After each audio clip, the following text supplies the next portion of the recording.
এবং শারীরিক দুর্বলতা দূর করার জন্য হাদিসে বর্ণিত এই দুইটি খাবার যদি আপনি একসাথে খেতে পারেন, নবীজির ভাষা অনুযায়ী আপনার শারীরিক দুর্বলতাও দূর হবে, এমনকি আপনার স্বাস্থ্য মোটা হবে ইনশাআল্লাহ। অনেকেই হয়তো এই কথাটা বিশ্বাস করতে পারেন না, কিন্তু আপনি বিশ্বাস না করলেও বিজ্ঞানী ঠিকই বিশ্বাস করে নিয়েছে। কারণ বিজ্ঞানরা এখন রাসূল সাল্লাল্লাহু আলাইহি ওয়াসাল্লামের প্রতিটা হাদিস নিয়ে গবেষণা করছে এবং তারা প্রতিদিন নিত্য নতুন তারা রাসূল সাল্লাল্লাহু আলাইহি ওয়াসাল্লামের হাদিস থেকে তথ্যগুলো তারা উদ্ঘাটন করছে।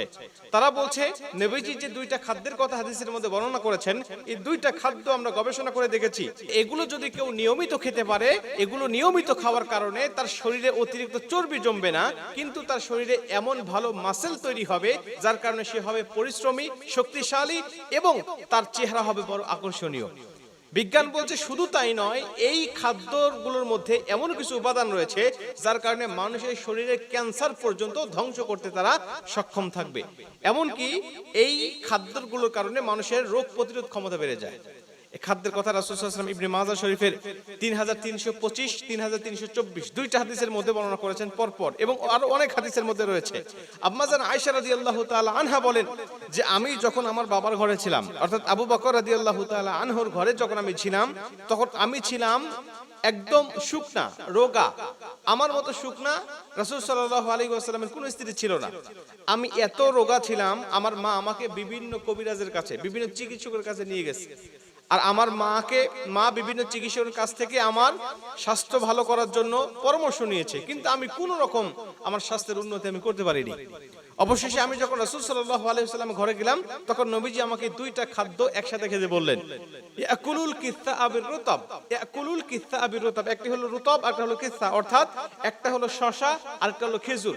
নবীজি বলছে এই শসা এবং খেজুর যদি তুমি একসাথে খেতে পারো, তাহলে তোমার শরীরটা আকর্ষণীয় হবে, তোমার শরীরে চর্বি জমবে না, তুমি ফ্যাট হবে না, অতিরিক্ত মোটা হবে না, কিন্তু তুমি হবে স্বাস্থ্যবান, সুস্বাস্থ্যবান। তোমার কর্মক্ষমতা বেড়ে যাবে, তোমার কাজের স্পৃহা বেড়ে যাবে, তোমার শারীরিক দুর্বলতা থাকবে না, তুমি দুনিয়াতে সুখময় শান্তিময় একটা স্বাস্থ্য তুমি পেয়ে যাবে।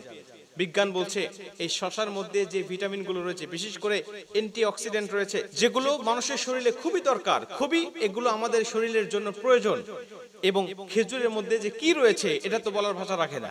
এমন সাহাবী ছিলেন যাদের বাড়িতে 3 দিন 5 দিন 7 দিন পর্যন্ত তাদের চুলায় কোনো আগুন জ্বলে না, খাবার নাই, অথচ তাদের যুদ্ধের ময়দানে যুদ্ধ করতে হয়েছে, বিভিন্ন পরিশ্রমের কাজ করতে হয়েছে। পরিখা খননে সেই যুদ্ধের কথা আমরা জানি, খন্দকের যুদ্ধে সাহাবীরা দিনের পর দিন অক্লান্ত পরিশ্রম করে তারা খনন কাজ করছে, কিন্তু খাবার নাই, কি করবে? 2টা 3টা 5টা 7টা করে খেজুর খেয়ে খেয়ে তারা এমন কঠোর পরিশ্রম করেছে, তাদের শরীরে কোনো ক্লান্তি আসে নাই, দুর্বলতা আসে নাই। তার মানে খেজুরের মধ্যে যে কি রয়েছে, এটা যে আল্লাহ পাক কি রেখে দিয়েছে এটা আল্লাহ পাক ভালো জানে। অতএব আপনি এই খেজুরটা যদি খেতে পারেন আর শসাটা যদি খেতে পারেন, একদিকে আপনার হাদিসের উপর আমল হয়ে যাচ্ছে, অন্যদিকে আপনি একটা সুস্বাস্থ্য আপনি পেয়ে যাচ্ছেন। রাসূল সাল্লাল্লাহু আলাইহি ওয়াসাল্লামের সুন্নতে কিছু খাবার রয়েছে, রাসূল সাল্লাল্লাহু যে খাবারগুলো খুবই পছন্দ করতেন, তার মধ্যে খেজুরও রয়েছে, শসাও রয়েছে। আমরা নবীজির পছন্দনীয় খাবারগুলো খাবো, এতে আমরা সুস্বাস্থ্য পাবো, এমনকি আমরা ভালো একটা স্বাস্থ্য পাবো, এবং রাসূল সাল্লাল্লাহু আলাইহি ওয়াসাল্লামের সুন্নতের উপরেও কিন্তু আমাদের আমলটা হয়ে যাবে।